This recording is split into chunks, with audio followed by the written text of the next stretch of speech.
Olga, first of all, thank you for you being to the roadshow. Before we start everything about this, I just want to have like a quick question. How was it for you? How did you feel the event? It was very interactive because audience was full of clients and they were not just sitting and listening, they were talking, putting a lot of questions, and it was a very interactive discussion. It's very pleasant when you listen not only on the person on the floor, on the stage, but from the audience. Interactivity adds value. I also feel that we use the energy inside of the room to actually try to squeeze as much value out of that session. And that happens when people are actually thinking of why are we here today? So to that point, I just want to transition to Moldcell a bit and to ask you about that. What is your marketing strategy when you think about how you want to talk to your audience? Firstly, marketing strategy is very linked to the strategy of the company that we have, which stays around digitally human concept. And this digitally human is not just a simple motto of a phrase in the strategy.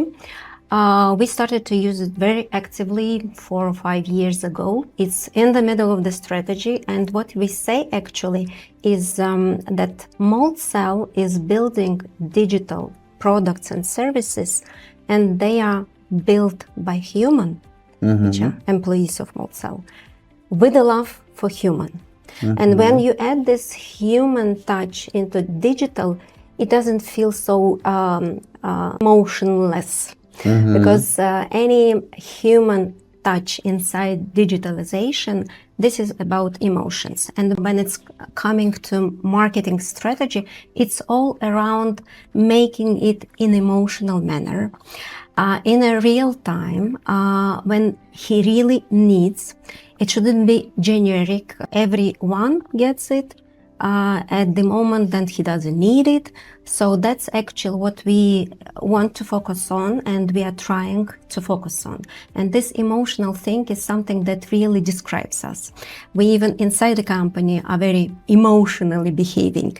Even talking to our employees, it's always an ideology inside some our actions. We always have a spirit of calling people for participation, action, this, that.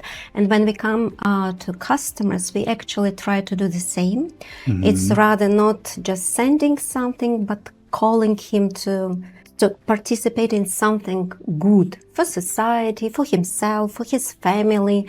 So this is the concept that we actually use. So to your point on that, you know, in a sea of messaging, right? Because if I pick up my phone right now, and I block a lot of stuff, by the way, but I'm gonna have at least 20 notifications in the last hour that I got from different companies and products. So in that sea of messaging, in that lot of noise, how important is real-time engagement for you?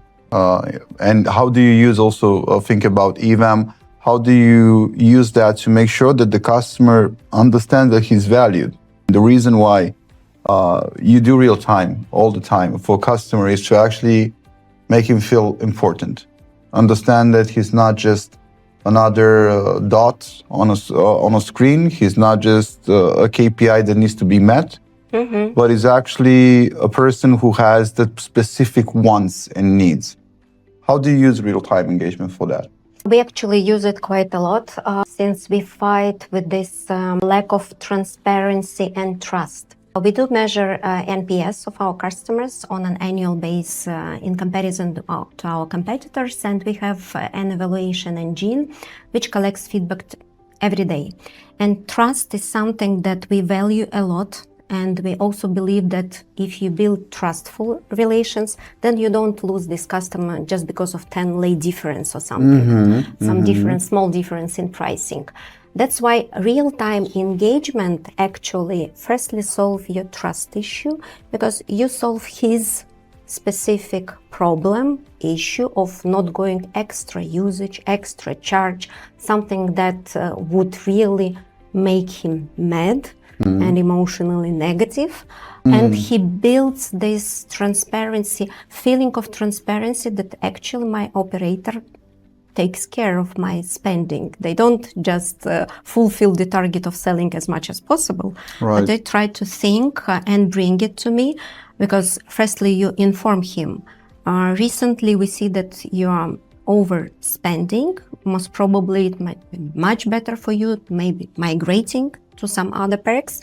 Again, this is preventive thing. And when it's preventive, it's a kind of taking care.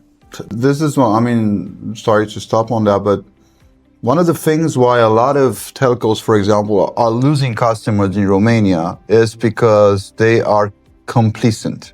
You get a big contract that you got 5 years ago with a customer, the conditions in the market have totally changed. It goes from 2 years to 2 years to 2 years in prolongation with the same conditions, with no that preventive touch.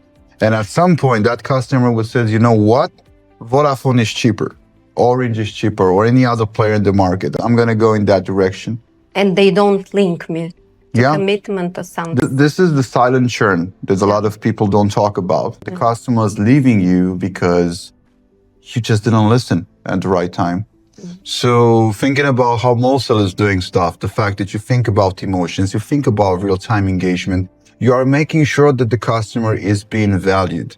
If you can leave one advice to marketing professionals that are pushing into telco now, what would that be? What is your vision about the telco in 3-5 years from now? How that should look? It's really very difficult for telcos or any business entity to summarize any KPI which does not relate to growth, revenue, ARPU, or something. But if you have a vision to survive in long term, you need to think about your customer first.